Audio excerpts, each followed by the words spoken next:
Hi, good afternoon. You're watching Your Stocks. I'm Sumaira Abdi and with me is Mangalam Malu. Hi Mangalam, today is a bit more buzz on the screen and once again it looks like I've got the color wrong, but nevertheless I'm happy for everybody who's seeing an up move in their investments today. Absolutely, Sumaira. So you may have got the color wrong, but it doesn't matter. I've got the sentiment right. You got the sentiment right. Yes, it is a red letter day for the market, so to say.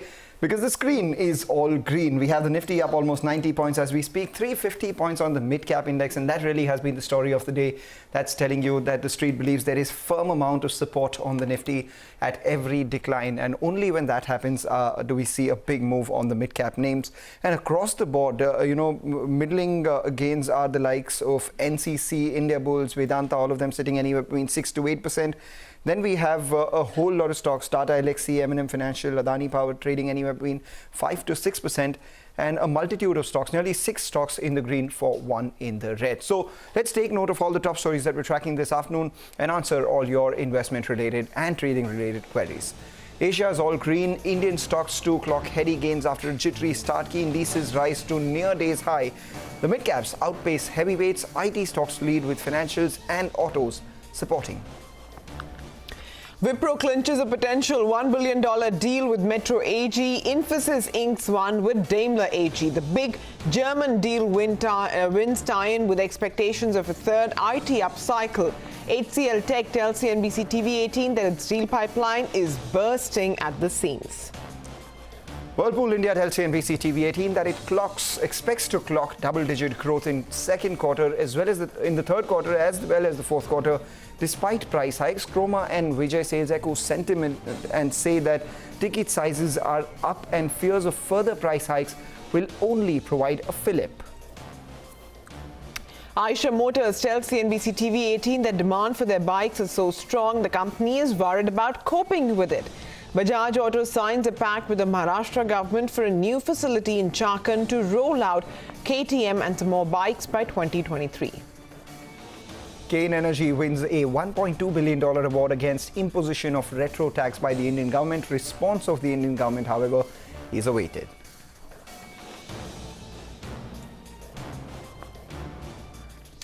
All right, Rajat Bose of rajatbose.com and Parthiv Shah of Tracom Stockbrokers join in. Gentlemen, good afternoon to both of you. The first caller this afternoon is Jyoti Patel, and she's on the line with us from Mumbai. Jyoti, good afternoon. How can we help you?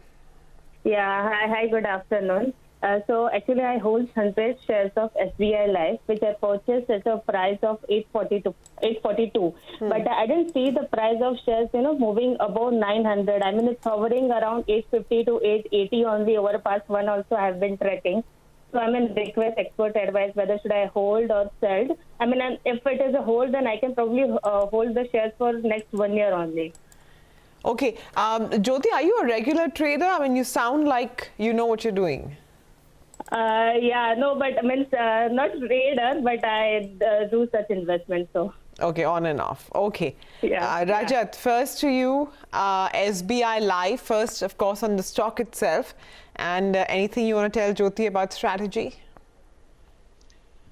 I would say that, look, all the three major life insurance companies, SBI Life, HDFC Life, and ICICI Pru Life, they are pretty richly valued, even at current prices. So my point is that if she is willing to take on a little bit of volatility, then she should continue with it, because SBI Life is actually, it is going to be a volatile range-bound counter for the next 1 year or so, because unless it takes out 1150 on the upside decisively, there will not be any sustainable up move. But that is actually a good percentage from the current level. So even then, she can book good profits. And my suggestion to her would be that since the lower boundary is only 700, put a stop below the lower boundary and carry on with it, because the positive sentiment around life insurance companies is pretty good. So even though the valuation question may remain, but one should continue to hold on. There is a possibility of an upside there. All right. She said she can hold it for about another year as well. Parthiv, you want to come in on SBI Life? Good afternoon, Mangalam Sumera. See, I'm a type of a person, Mangalam, who will try and extend her stay beyond 1 year because I love this story of life insurance sector in the country. You look at the entire scenario. India is sitting on a protection gap of 95%. There is huge underpenetration. The market leader, which is LIC, is sitting on an AUM of around 30 lakh crore. Vis-a-vis the other three peers, which are in the listed space, SBI Life, HDFC Life, and ICICI Prudential Life, they are sitting on average AUM of around 1,20,000 crore. So I think there is a humongous opportunity. I won't be surprised that over the next 5-6 years, all these companies would also boast of having AUMs of upwards of 5 lakh crore. And the average premium equivalent growth that we are seeing on a consistent basis to the tune of 15%. And I believe post-COVID, what we are witnessing, which is a very good phenomena for these companies, is the improvement in the persistency. We are seeing constant improvement in the persistency, which bodes well for these companies. And again, I think they are very innovative annuity plans, protection plans, and you look at the value of new business margins, they're doing good. So even the return on embedded value is constantly growing. So I think that's the key reason why market is valuing these companies at a slight premium. But nonetheless, I think if she's willing to hold it for above 1 year, then I'm very confident that this can prove to be a very good investment. All right, that's the view coming in on SBI Life. Jyoti, I hope that answers your question. We have another query coming in from Bengaluru. Mr. P. Kumar writes to us, wants to invest in Laurus Labs for the long term. Well, Laurus Labs has been a big mover this year itself. At 343, the stocks moved nearly 600% from the lows of almost 60 odd rupees. And from the start of this year, where the stock was close to around 63 odd rupees, has seen a big surge as well. So after this bigger move, Parthiv, do you think it makes sense to enter something like Laurus Labs, or maybe there are other options? See, Mangalam, no doubt the prudent advice would be to enter this after some sort of dip. No doubt, I think at around 22 times forward, the valuations are looking expensive. But even hearing the management commentary in terms of all the three segments, which is formulation, synthesis, and API, all are doing extremely well.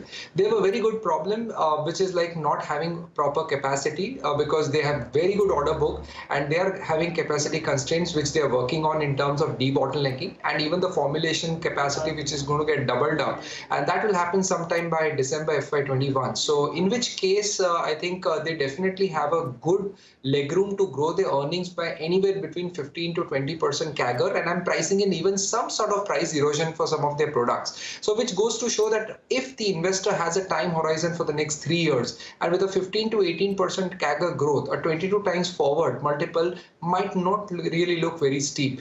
And I believe that the order book is currently very strong, and it's only the capacity which is constrained, which is putting them down. But I think definitely if one has a 3-year horizon, certainly buy into it. But if it's a relatively shorter term horizon, I would not immediately enter and prefer a dip. Okay, let's get in. The next query comes in from Ambika George. She's written to us from Cochin. She says she has 489 shares of Deepak Fertilizers, which she has bought at 152, and now wants to know what she should do. So, I think she might have just recently bought into it. But Parthiv, on Deepak Fertilizers or anything else in this space, are you positive? What's the advice for our viewer? See, Sumera, if you look at the fertilizer sector as a whole, very few companies have rewarded the shareholders, and the reason being a lot of companies in the fertilizer space are always having problems regarding receivables with the government subsidies and the pricing pressure and the inventory blocking and all that. So I think instead of Deepak Fertilizer, which also has a technical aluminum nitrate business which is used in the explosives, and we have seen that it does lack in terms of consistency of earnings and return ratios. What we like in the fertilizer space, and that is the advice that I would like to give, that investors should switch into a company like Coromandel International. This is a Murugappa Group company, and it is the second largest phosphatic fertilizer company. And I think what I like about them is they're not only focusing on B2B but also B2C retail channel network, and more importantly they're also focusing on specialty nutrients and crop protection, and they're diversifying in their product base. Their inventory has gone down, which is good sign. They're getting decent pricing power, and more importantly, I think if I look into the return ratios, they're one of the best in the industry. Even in terms of the leverage, it is quite low in terms of leverage. It has constantly repaid debt. These are all the good things that we like in such a sector, in a fertilizer company. And we know the outlook for even the Rabi crop is good. They had a great Kharif crop season. So earnings outlook looks extremely good for a stock like Coromandel International. So I would give it a year or two in Coromandel International, and I believe it can outperform Deepak Fertilizers. All right, Rajat, your thoughts? Well, while I would give a stop loss, that is, hold it with a stop below 140 on closing price basis. But I would like to add a bit more color to what Parthiv said. If Coromandel International is on the platter, then also he could consider getting into EID Parry. EID Parry has 55% stake in Coromandel International, and apart from that, it has a thriving sugar business, and that is also doing well. So these are much better options compared to a Deepak Fertilizer. All right, fair point. A big mover, EID Parry as well, from the lows of almost 100 odd rupees from the start of this year. What we'll do is take a short break on that note with the news that a lot of the stocks are doing rather well. The mid-cap index is now up almost 2% odd. And, among the stocks that I mentioned at the start, India Bulls really stands out because at the start of the show, it was up by almost 7.5% odd. Currently veering towards that temporary freeze mark of a 10% up move. And then we have Ashok Leyland as well, which has seen a big move in just the last few minutes, up almost 4% at the high point of trade. Stay tuned. We'll come back and answer all your queries.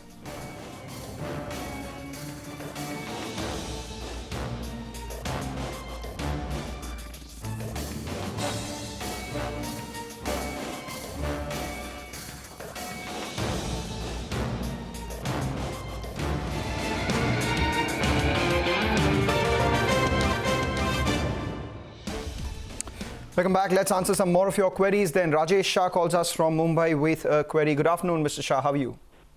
Good afternoon, Mangalam. Tell us. Yeah. Yes. Okay, I'm holding something around 16,000 shares of PTC India Finance at an average cost price of 21 rupees 16 paisa. So my query is whether I should hold on, buy or sell. Okay. Buy further. More, yeah. So you bought it recently, is it? No, in fact, actually, I have bought it quite a long time back. Okay. And I have seen the fluctuations in the stock from 40 rupees, 50 rupees, back to 15 rupees, 20 rupees, something of that sort. So now there is some movement in the stock. That's the reason actually I called up. All right, good. You've seen that cycle from what, 21 to close around 40, 50 odd rupees. Yeah. That is how I arrived at my CP around 21.16. Right okay, now. fair point. Parthiv, do you fancy PTC India Financial? From what I reckon, I remember the companies on the block, they are looking to sell, looking for newer promoters as well. What are your thoughts on this? See, very frankly, Mangalam, I think if you look at the track record of PTC India Financial as an NBFC and PSU-run NBFC, hasn't really done much for the shareholders. And despite the fact at times they do tend to have very high dividend payouts, but again, it's been a wealth destroyer. And we are really not fans of these companies in this space. And NBFC as a space, as such, one has to be very selective because it's not as relatively easy a business as it is to run a bank. And more importantly, in NBFC, we have seen very select few companies have done extremely well over longer horizon on different cycles, to which I would suggest to the investor that yes, it is a little tempting to get carried away with these low price shares, but I think focus on good quality run NBFCs, names like Cholamandalam Finance, or for that matter HDFC Limited. These are the type of names that we have consistently liked, and what you have seen over the cycles of 3, 5, 10, 7 years, I think they have consistently compounded investors well. So I think it's better to switch your money into these names and be an investor there. I think I'm sure that these will outperform PTC India Financial, irrespective of the fact whether the company is on the block and there could be a suitor. Now all these things we know take a lot of time. Okay, the next query comes in from Mr. S.S. Kannan, who's written to us from Kerala. He has 200 shares of IndusInd Bank, which he has bought at 515 odd rupees. He has 61 shares of AU Small Finance Bank, which he has bought at, I think, 761. 10 shares of Lakshmi Machines, close to about that 4,600 odd rupee mark. And then he has 100 shares of Burger King at 123. So 4 stocks which he's looking for advice on. Rajat, any of these that he can remain invested in? Any other advice? I would say that first, what I would not be able to say anything on is Burger King. Yes. The technical price data are inadequate there. But other than that, IndusInd Bank, I would say that I'm expecting a big rally in banking stocks over the next 1 to 2 months' time. That is going to happen, and IndusInd Bank would also participate in that. So 750 is the stop loss on closing price basis, and he should continue to hold on. Regarding AU Finance, small finance bank, personally, I'm not a very big fan of the small finance companies, but or banks that way. But from a technical point of view, 740 should be used as a stop loss on closing price basis, and he should continue to hold on. And regarding Lakshmi Machine, just hold on. Do not do anything. Some good stocks that you hold and you bought at a good price, continue to hold on. The trend is up. The chart continues to look good. Do not go for any stop loss. Just carry on. All right, that's the view coming in. But the one stock that Rajat missed was Burger King, because there was not enough data in terms of price to make that chart pattern. Parthiv, your thoughts on Burger King? You know, came at an IPO of sub 100 rupees, 68 if I'm not mistaken. From then it's moved 3 times, and currently in terms of its market cap, it's higher than even Westlife Development. As we speak at the high point of trade, what would you reckon he should do? At the risk of copying Mangalam's style, who tracks this space very well, I'm sure Mangal would agree that current valuations of this particular stock are whopper in nature. So my advice to the investor is that you got in at a decent price. Take some profit off the table. It is very, very richly valued. No doubt they have great expansion plans. They can do extremely well.